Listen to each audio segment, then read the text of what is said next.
العالمين والعاقبة للمتقين والصلاة والسلام على أفضل الرسل وسيد الأنبياء والمرسلين وعلى آله وأصحابه أجمعين.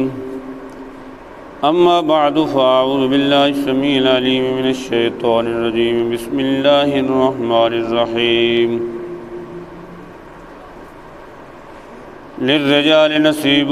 مما ترك الوالدان والأقربون وللنساء نصيب مما ترك الوالدان والأقربون مما قل منه أو كثر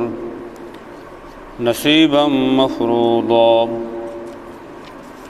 وإذا حضر القسمة أولو القربى واليتامى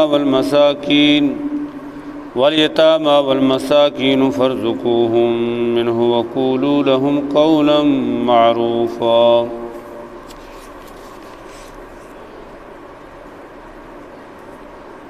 اللہ رب العزت نے ارشاد فرمایا للرجال نصیب مما ترک الوالدان والاقربون، مردوں کے لیے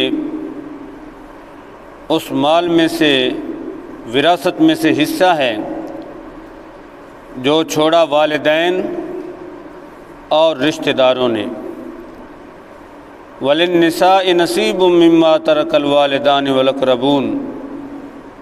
مِمَّا قَلَّ مِنْهُ أَوْ كَثُرَ، اور عورتوں کے لیے اس مال میں سے حصہ ہے جو چھوڑا والدین اور رشتہ داروں نے اس مال میں سے چاہے تھوڑا ہو یا زیادہ. نصیبا مفروضا، یہ اللہ کی طرف سے مقرر حصہ ہے. وَإِذَا حَضَرَ الْقِسْمَةَ أُولُو الْقُرْبَى وَالْيَتَامَى وَالْمَسَاكِينَ، اور وراثت کی تقسیم کے وقت جب حاضر ہو جائیں، آ جائیں قریبی رشتہ دار اور یتیم بچے اور مسکین، فَارْزُقُوهُم مِّنْهُ،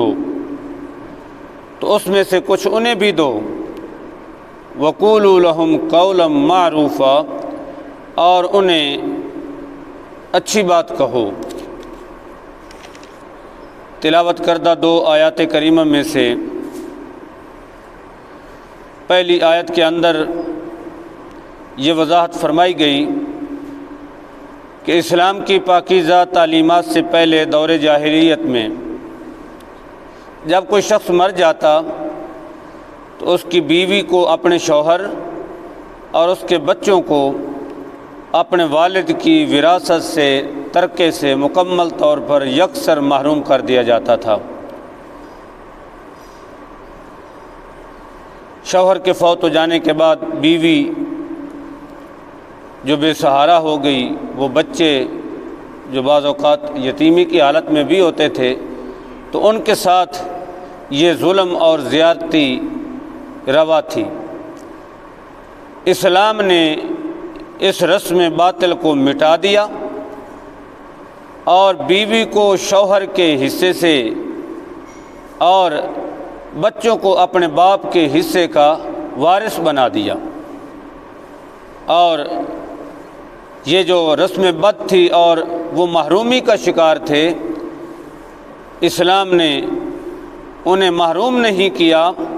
بلکہ مرنے والے کے مال سے، جائیداد سے، ترکے سے ان کو مکمل حصہ دلوا کر، خاص کر عورت کو اسلام نے یہ عظمت بخشی کہ اس کا پورا مقام عطا فرمایا. اس لیے ارشاد فرمایا للرجال نصیب مما ترک الوالدان والاقربون،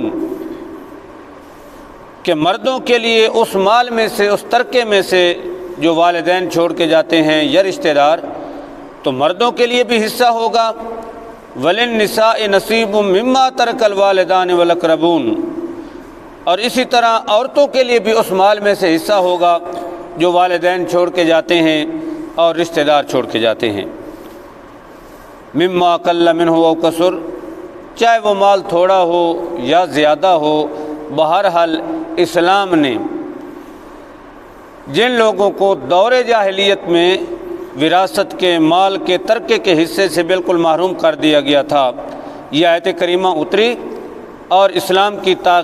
پاکیزہ تعلیمات نے انہیں اس حصے کا وارث بنا دیا اور فرمایا نصیبا مفروضہ۔ یہ کسی آدمی کی طرف سے مقرر کردہ حصہ نہیں، یہ اپنا من گھڑت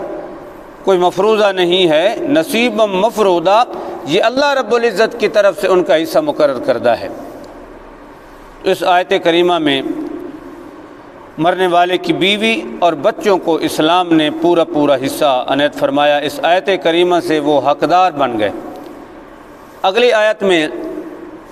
اگرچہ بعد میں پورا مضمون آ رہا ہے کہ مرنے والے کی وراثت کے کون کون لوگ وارث ہیں اور کتنا ان کا حصہ ہے، تو انشاءاللہ تفصیل سے آ جائے گی یہ بات، لیکن اس آیت کریمہ میں وَإِذَا خَضَرَ الْقِسْمَةُ أُولُو الْقُرْبَى وَالْيَتَامَى وَالْمَسَاكِينَ کہ جب کسی مرنے والے کی وراثت تقسیم ہو رہی ہوتی ہے، اس کے ورثاء کو حصہ دیا جا رہا ہوتا ہے، تو وہاں وہ رشتہ دار جو وارث نہیں ہوتے وہ بھی آ جاتے ہیں، یتیم لوگ بھی آ جاتے ہیں، مسکین بھی آ جاتے ہیں۔ تو اگرچہ یہ امر وجوبی نہیں ہے، حکم وجوبی نہیں، لیکن استحبابی حکم ہے یہ،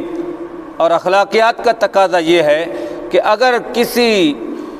فوت شدہ کی وراثت اور ترکے کی تقسیم کے وقت ایسے لوگ آ جائیں جو وارث نہیں لیکن ہیں تو رشتہ دار، یتیم ہیں، مسکین ہیں، تو فرمایا فَارْزُقُوهُم مِّنْهُ ان کو خالی واپس نہ لوٹاؤ، کچھ حصہ انہیں بھی دے دو، ان کی بھی دلداری ہو جائے گی۔ تفسیر در منصور میں یہ روایت موجود ہے کہ حضرت عبد الرحمن بن ابی بکر رضی اللہ تعالی عنہ جو ام المومنین سید عائشہ صدیقہ کے بھائی ہیں، جب حضرت امیر المومنین ابو بکر صدیق رضی اللہ تعالی عنہ کی وفات ہوئی تو آپ کا جو باقی ماندہ مال تھا، ترکہ تھا، حضرت عبد الرحمن بن ابو بکر نے وہ جب ورثاء کو تقسیم فرمایا تو ان میں سے ایک بکری جو تھی وہ بچا لی، اس کو ذبح کر کے پکا کے آپ نے تقسیم فرمایا۔ یہ بات سیدہ ام المومنین عائشہ صدیقہ تک پہنچی کہ باپ کے ترکے میں سے حضرت عبد الرحمن بن ابو بکر نے ایک بکری ذبح کی ہے اور اس کو پکا کر یتیموں، مسکینوں اور قریبی رشتہ دار جو وارث نہیں ہوتے انہیں کھلا دی ہے۔ تو ام المومنین عائشہ صدیقہ رضی اللہ تعالی عنہا نے ارشاد فرمایا کہ میرے بھائی نے قرآن کی اس آیت پر عمل کیا ہے، میرے بھائی نے قرآن کی اس آیت پر عمل کیا، وَإِذَا حَضَرَ الْقِسْمَةُ أُولُو الْقُرْبَى کہ جب کسی فوت شدہ آدمی کا ترکہ تقسیم ہو رہا ہو اور وہ رشتہ دار جو وارث تو نہیں ہیں لیکن وہ آ جائیں، مسکین آ جائیں، یتیم بچے آ جائیں، تو فرمایا فَارْزُقُوهُم مِّنْهُ اخلاقیات کا تقاضا یہ ہے کہ ان کو خالی واپس نہ لوٹاؤ بلکہ انہیں بھی کچھ دے دو، تو اس طرح ان کی بھی دلداری ہو جائے گی۔ اس میں ایک اور مثال بھی بڑی اہم وہ یہ ہے کہ بعض اوقات ایسا ہوتا ہے کہ ایک آدمی فوت ہو جاتا ہے، اپنی اولاد چھوڑ کے چلا جاتا ہے، لیکن وہ مرنے والا جو ہوتا ہے اس کا باپ زندہ ہوتا ہے، باپ زندہ ہے، بیٹا فوت ہو گیا، آگے وہ اولاد چھوڑ گیا، اب بیٹا پہلے فوت ہو گیا، باپ بعد میں فوت ہو رہا ہے، تو اسلامی قانون کی روح سے وہ پوتے جو ہیں وہ دادے کے وارث نہیں، اگرچہ ہمارا ملکی قانون ان کو وارث بناتا ہے، لیکن شرعی اعتبار سے وہ جو بابا ہے، دادا ہے، اس کے باقی جو بچے ہیں یعنی ان چھوٹے بچوں کے چاچے، وہ تو اپنے باپ کی وراثت کے وارث ہوں گے، لیکن وہ پوتے دادے کی وفات کے وقت وراثت سے محروم ہیں، ان کا حصہ نہیں۔ تو اس آیت کریمہ کی روح سے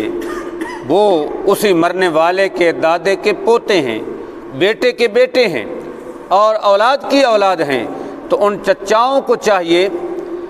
یا تو وہ دادا مرنے سے پہلے خود وصیت کر کے جائے کہ یہ بھی میری اولاد ہیں، میرے بیٹے کے بیٹے ہیں، تو ان کو میرے ترکے میں سے میں وصیت کرتا ہوں کہ کچھ نہ کچھ دینا۔ تو پھر دادے کی وفات کے بعد وہ پوتے جو ہیں وہ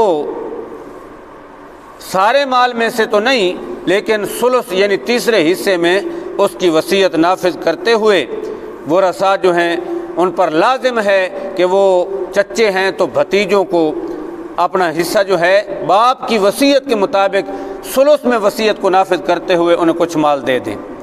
اور اگر وہ دادا وصیت کر کے نہیں مرا تو پھر بھی چچے اخلاقیات کا مظاہرہ کرتے ہوئے اخلاقی طور پر، اگرچہ شرعی طور پر وہ پوتے دادے کے وارث نہیں، کیونکہ ان کا باپ اپنے باپ کی وراثت کا وارث نہیں بنا، وہ تو پہلے فوت ہو گیا، اب اس کا باپ جو ہے یعنی دادا وہ بعد میں فوت ہو رہا ہے، تو وہ وراثت سے ہیں تو محروم، لیکن چچاؤں کو چاہیے کہ اپنے ان بھتیجوں کو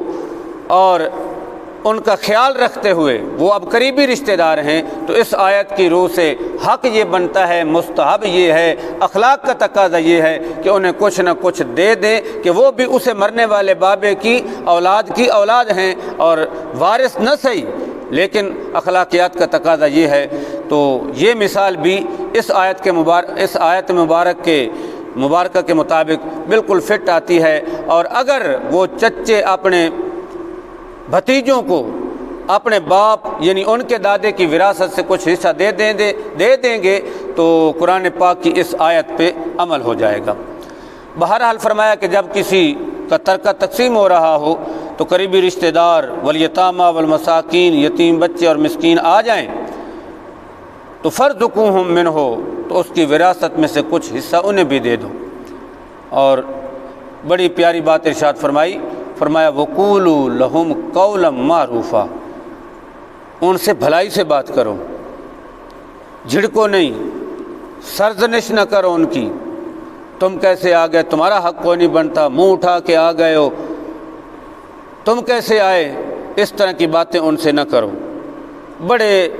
احسن انداز میں ان سے گفتگو کرو۔ اگر کچھ دے نہیں سکتے، وہ وارث تو نہیں ہے لیکن آ گئے اس موقع پر، کچھ دے دو۔ پہلی بات تو یہ ہے فارزقوہم منہ، پہلی بات تو یہ ہے کہ انہیں دو کچھ، لیکن اگر دے نہیں سکتے تو انہیں جھڑکو نہیں۔ وقولوا لہم قولا معروفا، انہیں اچھے طریقے سے ان سے گفتگو کرو تاکہ ان کی دلداری ہو جائے۔ یہ اسلامی تعلیمات، اسلام کی پاکیزہ تعلیمات ہیں۔ اللہ تعالی ہمیں ان تعلیمات پہ عمل کر کے اپنی دنیا و آخرت سنوارنے کی توفیق عنایت فرمائے۔ اللهم صل على محمد وعلى آل محمد وسلم۔ ربنا آتنا في الدنيا حسنة وفي الآخرة حسنة وقنا عذاب النار۔ ربنا لا تزغ قلوبنا بعد إذ هديتنا وهب لنا من لدنك رحمة إنك أنت الوهاب۔ ربنا تقبل منا إنك أنت السميع العليم۔ محمد وعلى آله وصحبه أجمعين۔